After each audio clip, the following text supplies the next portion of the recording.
تو جب سیدنا امیر معاویہ رضی اللہ تعالیٰ عنہ کا دور ختم ہوا اور یزید نے خلافت کے لیے لوگوں سے کہا تو یہ پیغام خانوادہ رسول تک بھی پہنچا کہ آپ بیعت کریں، اور اس کی کوئی شہرت اور ریپوٹیشن اچھی نہیں تھی، اور یقیناً جو اس کی شہرت کی بنیاد پر سیدنا حسین رضی اللہ تعالیٰ عنہ اس کو خلافت کا مستحق نہیں سمجھتے تھے یا بیعت کے لیے اس کے لیے تیار نہیں ہوئے۔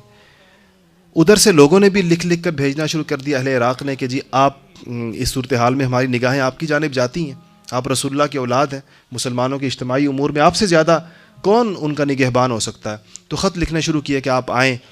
اور آپ آ کر یہاں اصلاح احوال فرمائیں۔ تو آپ نے اب خود جانے کی بجائے چچا زاد بھائی مسلم ابن عقیل کو بھیجا کہ جاؤ تم دیکھ کرو کیا صورتحال ہے، لوگ جو اتنا بلا رہے ہیں۔ جب مسلم ابن عقیل وہاں پر پہنچے تو لوگوں نے بیعت کرنا شروع کر دی، اور یہ تعداد آنن فانن 10,000 12,000 16,000 18,000 تک جا پہنچی، جو لوگ کہہ رہے ہیں کہ ہم آپ کے ساتھ۔ تو جب پتہ چلا ارباب اقتدار کو، انہوں نے لوگ بھیجے کہ جا کر ان لوگوں کو دھمکاؤ، یہ کیوں، یہ کیا کر رہے ہیں۔ تو جب دوسرے لوگ آئے ان کو سمجھانے کے لیے تو بیعت والوں نے ساتھ چھوڑنا شروع کیا، اور جس ہزاروں کی تعداد میں یہ ساتھ ہوئے تھے اسی ہزاروں کی تعداد کے ساتھ یہ واپس ہونا شروع ہو گئے، اور ہوتے ہوتے ہوتے کہتے ہیں کہ صبح سے لے کر شام تک میں ابن عقیل کے ساتھ 30 بندے رہ گئے، اور رات کو وہ 30 بھی نہیں تھے، اکیلے تنہا کھڑے، اتنے تنہا تھے کوفہ کے اندر کہ کہتے ہیں رستہ اور گلی بتانے والا کوئی نہیں تھا کہ یہ حسین ابن علی رضی اللہ تعالیٰ عنہ کا چچا زاد بھائی اور حضور کے بھی رشتہ دار، کہ یہ اس کو رستہ، جس کو دعوت دے کر بلایا ہے اہل عراق نے، کہ اب یہ بتاؤ کہ اس کو رستہ بتاؤ گلی سے کہاں نکلے گا ہی۔ بہرحال ان کو وہ گرفتار ہوئے اور ان کو شہادت ہوئی، اور انہوں نے اپنی شہادت سے پہلے اس بات میں، وہ چونکہ ایک پیغام تو 18,000 لوگوں کی اور ہزاروں لوگوں کے ساتھ ملنے کا پیغام تو حضرت حسین کو جا چکا تھا، اور کہ بہت وہاں پر تو لوگ اس پر ہیں، تو آپ سفر بھی فرما چکے تھے۔ آپ کے سفر کا، مدینہ منورہ سے سفر فرمانے کا منظر بھی بڑا عجیب و غریب۔ جب آپ مدینے سے جا رہے تھے اور خواتین اور مستورات بھی ساتھ تھیں، تو سب سے پہلے اپنے ابن عباس رضی اللہ تعالیٰ نے روکا اور کہا کہ مت جائیے، یہ جن لوگوں کے بھروسے پر آپ جا رہے ہیں یہ وہی لوگ ہیں جن کی ساتھ سے تنگ آ کر آپ کے والد موت کی دعا مانگا کرتے تھے، کہ یہ وہ بے وفا طبقہ ہے۔ لیکن آپ نے فرمایا کہ نہیں، اب میں جاؤں گا۔ عبداللہ ابن زبیر نے روکا اور بہت کہا کہ آپ نہ جائیں، آپ نے فرمایا نہیں، میں جاؤں گا۔ ابن عمر آئے، سیدنا عمر کے بیٹے، انہوں نے روکا، فرمایا کہ آپ مت جائیں، اور میں ان کا نہیں، میں جاؤں گا۔ تو ابن عمر آپ کو گلے سے لگایا اور داڑھی پر ہاتھ پھیرا اور رو پڑے، بہت رو کر کہا کہ ایک شہید کو میں رخصت کرتا ہوں۔ کہا کہ مجھے یہ پتا تھا کہ اب یہ اس طرح جا۔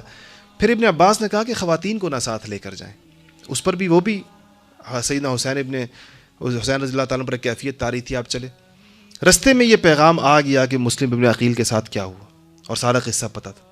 مگر اس تصویر استقامت نے اس پر اپنا معاملہ رکھا نہیں کہ یہ صورتحال ہے، کا پھر بھی میں سفر جاری رکھوں۔ فرزدق ایک بہت مشہور عربی کا شاعر ہے، فرزدق، وہ رستے میں ملا،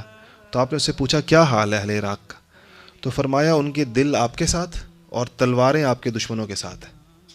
عجیب ایک جملے میں اسے تعبیر کی کہ یہ وہ لوگ ہیں، دل آپ کے ساتھ ہیں لیکن تلواریں آپ کے دشمنوں کے ساتھ ہیں، مطلب یہ کہ وہ آپ کے خلاف۔ اس سے اندازہ لگائے نہیں، وہ حق پر حسین ہی کو سمجھتے ہیں مگر استقامت نہیں۔ بڑی عجیب بے بسی کی تصویر تھی۔ اس طرف خواتین ہیں اور وہ نہیں چاہتے کہ ان کی بے پردگی ہو، ادھر شیر خوار بچے ہیں اور پھر جوان ہیں سارے کے سارے، اور یہ رسول اللہ کی اولاد ہے ساری کی ساری، اور ایک کے بعد ایک گرا ہے، ایک کے بعد ایک گرتا ہے۔ خیموں کی طرف کوئی بندہ جاتا نظر آتا ہے تو حضرت حسین نے ایک موقع پر یہ جو حر جو دوسرے لشکر سے ادھر آیا نا، وہ ایک عجیب دہائی دی سیدنا حسین نے کہ آج کوئی نہیں ہے جو رسول اللہ کی اولاد کا ساتھ دے۔ یہ کہا تو اس پر ایک ادھر سے ایک لشکری حر کے نام سے تھا، وہ اٹھا اور اس نے اسی وقت ادھر سے نکل کر ادھر آ گیا، کہا کہ میں آج ادھر اس امید پر آ رہا ہوں کہ شاید بروز قیامت آپ کے نانا کی شفاعت ہو جائے، کی شفاعت نصیب ہو جائے، اس امید پر آج آپ کے ساتھ۔ تو جب وہ ادھر آئے، وہ بھی شہید ہوئے، سیدنا حسین بھی شہید ہوئے، علی اکبر بھی شہید ہوئے۔ میں نے اس عرض کیا کہ 6 بھائی ہیں حسین کے، 2 بیٹے، 3 بھتیجے، حسن کے بیٹے، جعفر طیار کے بیٹے، عقیل کے بیٹے، پوتے، یہ سب اس میں شہید ہوئے، جن 20-22 افراد تو خود خانوادہ رسالت کے لوگ ہیں اور باقی دوسرے ساتھی ساتھ تھے۔ تو جب ان کا سر کاٹ دیا اور 2-3 دن تو یہ لاشیں وہیں پڑی رہیں، اس کے بعد ان کے جسد کو دفن کیا گیا اور سر ان کا ابن زیاد کے دربار میں بھیجا گیا۔ تو کہتے جب ان کا سر دربار میں آیا تو وہ بڑی تکبر کے ساتھ تخت پر بیٹھا ہوا تھا اور چھڑی کے ساتھ آپ کے ہونٹوں کو یوں چھڑی کی نوکیں مار رہا تھا۔ تو مشہور صحابی زید ابن ارقم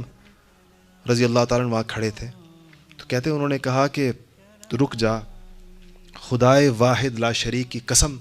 میں نے ان ہونٹوں پر رسول اللہ صلی اللہ علیہ وسلم کے ہونٹوں کو بوسہ دیتے ہوئے دیکھا ہے. ان ہونٹوں کو میں نے دیکھا ہے، یہ منظر کہ رسول اللہ نے ان ہونٹوں کو بوسہ دیا، اس چھڑی کو ہٹا ان ہونٹوں سے. یہ پیغام سیدنا حسین رضی اللہ تعالیٰ عنہ کی قربانی ہر مسلمان سے اس استقامت کا مطالبہ کرتی ہے کہ جس کو تم حق سمجھو، قرآن و سنت کی روشنی میں جس بات کا حق ہونا طے ہو جائے، اس کی حمایت اور اس کے ساتھ کھڑے ہونے کے لیے بڑی سے بڑی قربانی سے دریغ نہیں کرنا ہے.